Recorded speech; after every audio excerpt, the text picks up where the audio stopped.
అదే అయితే అదే కరెక్ట్ సార్.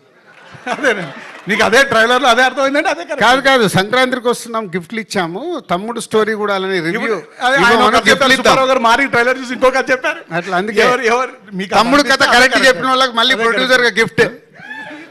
రాజుగారు కాదు, రాజుగారు అయితే యాక్చువల్లీ మీ స్టోరీస్ మొత్తం కూడా లేడీ పాయింట్ ఆఫ్ వ్యూస్లో వస్తున్నాయి. అంటే వకీల్ సాబ్ చూసినా అందులో లేడీస్ ప్రాబ్లమ్స్ దాని గురించి, ఎంసీఏ వదిన భూమిక, ఇందులో లయ గారి క్యారెక్టర్ మర్చిపోయా. ఓ మై ఫ్రెండ్ కూడా అదే. ఏంటి ఎందుకని అంటే అన్ని ఇలా సార్, ఒక్కొక్కరికి ఒక సిగ్నేచర్ ఉంటుంది, ఒక ఎమోషన్ ఉంటుంది సార్. నా లైఫ్లో మా అక్క, మా అమ్మ, నా వైఫ్, నా కూతురు, ఇంతమంది లేడీస్ ఉన్నారు సార్ నా పక్కల. నా సినిమాలో ఎందుకు కూడా ఉండదు? నన్ను ఒక మాతృమూర్తి జన్మిస్తే నేను వచ్చాను. మా మదర్ అబాండెన్స్ లవ్ నేను రాయలేనండి. ఒక అక్క ఒక చెల్లి, లేకపోతే ఒక మదరు, ఒక సిస్టరు, ఒక కూతురు, ఒక వైఫ్ లేకుండా నేను కథ రాయలేనండి. నేను ఈ క్యారెక్టర్స్ చుట్టే రాస్తాను.